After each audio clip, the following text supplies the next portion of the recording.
Alasan kenapa Anda wajib galbay secepatnya di tahun 2024 ini, semua pinjol Anda.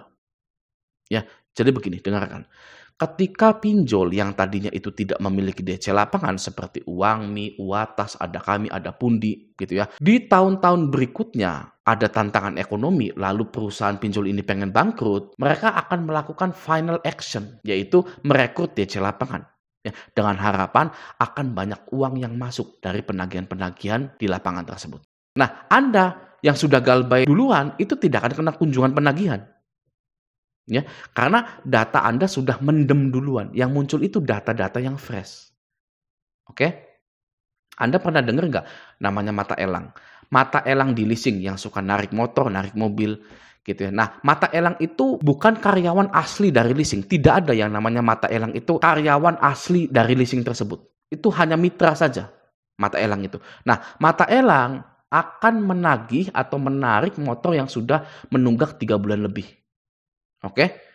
Pertanyaannya, kenapa mata elang yang menagih, bukan karyawan leasingnya saja yang menagih tunggakan yang di atas 3 bulan tersebut? Ya, nah banyak tuh alasannya sebenarnya, tapi yang utamanya adalah beresiko. Jika karyawan asli leasing ini menarik motor atau mobil di jalanan. Karena juga sebenarnya yang berhak menentukan motor atau mobil ini ditarik atau tidak adalah pengadilan. Ya, seperti itu. Nah, maka dari itu, daripada ke pengadilan, masih mending nyewa mata elang. Lalu leasingnya kemana? Gitu loh. Jika mata elang yang menangani tunggakan di atas 3 bulan, leasingnya itu fokus ke data fresh yang baru. Sama juga dengan dipinjol. Ya, penagihan itu ada psikologinya. Oke.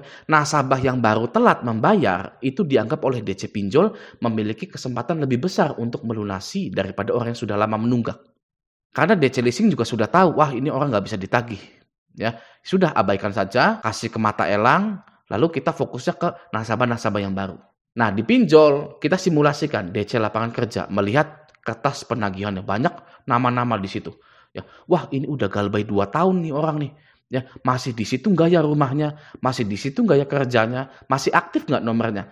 DC WA aja nggak bisa nagih, apalagi saya. Kok bisa sampai 2 tahun begini? Ya, apa udah pindah rumah atau bagaimana? Nah, maka dari itu sebenarnya DC itu lebih prefer menagih ke orang yang baru saja galbay. Contoh misalkan di Shopee, begini. Shopee sampai saat ini belum ada DC lapangannya. Ya. Nah, misalkan suatu hari karena SPayLater dan S-Pinjam ini mau bangkrut, mau udahan bisnis pinjolnya, akhirnya si Shopee untuk terakhir kali merekrut DC lapangan untuk mengumpulkan uang yang ada di nasabah yang galbay. Ya, Shopee sedang di ujung tanduk, sedang panik, menekan tombol panik button gitu gitu kan. Nah, menurut Anda yang akan ditagih dalam kondisi panik itu orang yang baru jatuh tempo dan baru galbay apa orang yang sudah tidak ada kabarnya selama 3 tahun 4 tahun? Ya pastinya orang-orang yang baru mau jatuh tempo dan baru galbay sekitar semingguan yang didatangi DC lapangan itu ya karena lagi panik sih. Alhasil Anda nanti didatangi oleh DC lapangan pinjol. Kebetulan Shopee-nya mau bangkrut, Andanya lagi nggak ada uang untuk bayar, jadinya Anda galbay. Kebetulannya aja Anda itu lagi nggak punya uang. Gitu ya. Dulu-dulunya Anda punya uang, bayar terus. Nah pas Shopee-nya mau bangkrut, udah ada DC lapangannya, Anda kebetulannya nggak ada uang. Gitu, jadi Anda ditagih, didatangi DC lapangan. Gitu, ya makanya ya segera galbay itu adalah yang terbaik. Ya. Nah, ada lagi nih, jangan ditiru ya, masih melakukan kesalahan yang satu ini. Di sini ada yang ngepost seperti ini. Langsung saja kita zoom ya. Selamat siang, saya Juli dari Aku Laku Lazada PayLater. Ini udah tanggal 17 Februari 2024. Kenapa? Sampai sekarang tagihannya belum dibayarkan juga. Ini sudah jatuh tempo 2-3 bulan. Tolong itikat baiknya dan tanggung jawabnya sebagai peminjam. Kalau emang nggak bisa pelunasan, dicicilkan hari ini. Buktikan bahwa Anda adalah nasabah yang kooperatif. Terima kasih. Lalu nasabah ini bilang, belum ada duit buat bayar. Ya, jangan dibaca saja, tolong dipertanggungjawabkan. Udah 84 hari ini jatuh tempo, kenapa tidak dibayarkan pas tagihannya enggak jatuh tempo? Namanya juga nggak ada duit, mau gimana? Ya Anda usahakan dong, ini kan tagihan Anda. Dari awal kenapa Anda pengajuan pinjaman, pada akhirnya Anda tidak bisa membayarkan tagihan Anda? Ya, nah ini yang salah menurut Anda siapa? Jujur, ya mau jujur ya. Kalau seperti ini itu adalah salah nasabahnya. Ya, kenapa Bang salah nasabahnya? Sudah tahu ya, yang pertama sudah tahu DC pinjol itu dilengkapi dengan kalimat-kalimat template-template yang akan meruntuhkan kepercayaan diri Anda. DC pinjol itu sudah di-training untuk mengcounter apapun balasan Anda. Mau Anda balas sebelum ada duit buat bayar dan lain-lain. Jadi yang salah adalah nasabahnya karena meladeni DC. Ya, sekarang saya tanya kepada Anda sudah galbay 3 bulan, 4 bulan, 6 bulan. Kok masih meladeni DC? Buat apa? Mau bayar? Ya. Ini sudah klise. Klise itu barang lama ibaratnya, ya. Sudah hal lumrah, hal lama gitu ya. Ini klise. Yang masih dilakukan oleh para nasabah-nasabah pinjol adalah merespon DC. Ya, itu salah. Ngapain ngeresponin DC seperti ini? Ya, DC itu tidak perlu direspon, tidak perlu dibalas. Ya, ini dia nagihnya aja pakai kalimat template. DC ini berharap ada yang bales. Nah, dari sekian ribu orang yang galbay, Anda sendirian yang bales. Ya sudah, di stabilo nama Anda. Nanti karena Anda ini sudah merespon, ya, respon Anda ini dialihkan ke DC lapangan. Karena Anda dianggap masih bisa ditekan-tekan. DC ini mau cari tahu siapa yang masih ketakutan. Ya, ternyata adalah nasabah ini yang masih ketakutan, masih membalas. Nah, inilah salahnya di situ. Hal kecil, hal klise, hal busuk, ya, tapi sangat krusial sekali, ya, seperti itu.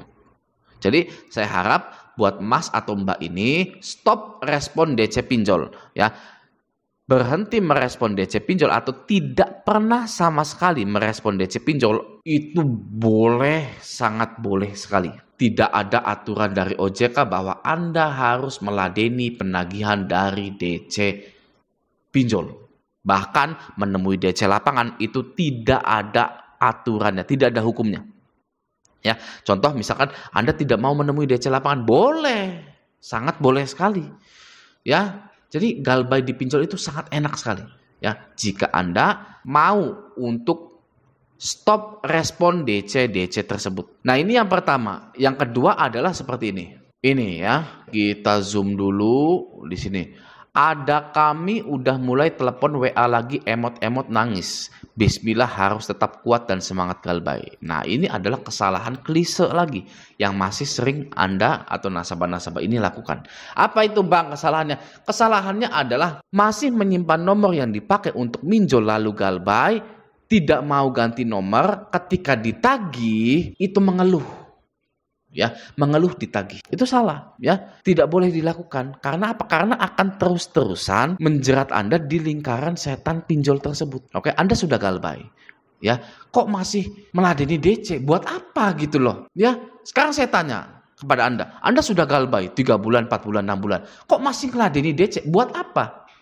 Mau bayar? Wow, unsubscribe channel saya.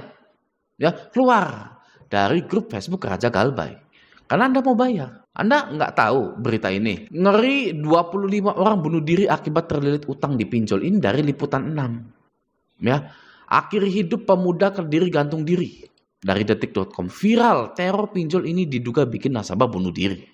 Ya. Jadi saya tanya, saya heran ya kepada Anda. Anda sudah galbay, sudah mantap galbay, ya. Masih merespon DC, masih lihat tagihan dari DC. Buat apa? Itu kalau di logika saya tidak masuk. Nggak bisa saya mencerna, ya digesting bahasanya itu. Mencerna hal tersebut itu nggak bisa saya. Oke, jadi solusinya adalah Anda ini buang nomornya. Ya, buang nomor Anda ketika Anda itu minjol, yang dipakai untuk dipinjol, lalu galbay, itu buang nomornya. Ya, tapi kalau Anda tidak mau ngebuang nomor tersebut, ya, mau Anda ditagih, ya, mau Anda ditelepon setiap hari sampai 1000 kali. Ya kan seperti ini ada nih kalau nggak salah. Nah ya, 1000 panggilan diblokir. Itu nggak boleh ngeluh.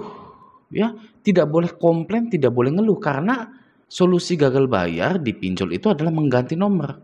Tapi ya sekali lagi kalau Anda nggak mau ganti nomor, jangan mengeluh ketika digalbay. Ya, tidak perlu, waduh gimana nih ya, udah galbay 1 tahun tapi masih ditagih saja. Ya yang salah Anda dong. Ya, Anda sudah galbay, Anda masih ngelihat tagihan dari DC pinjol tersebut. Buat apa saya tanya? Anda sudah galbay, buat apa masih ngeliatin tagihannya saja?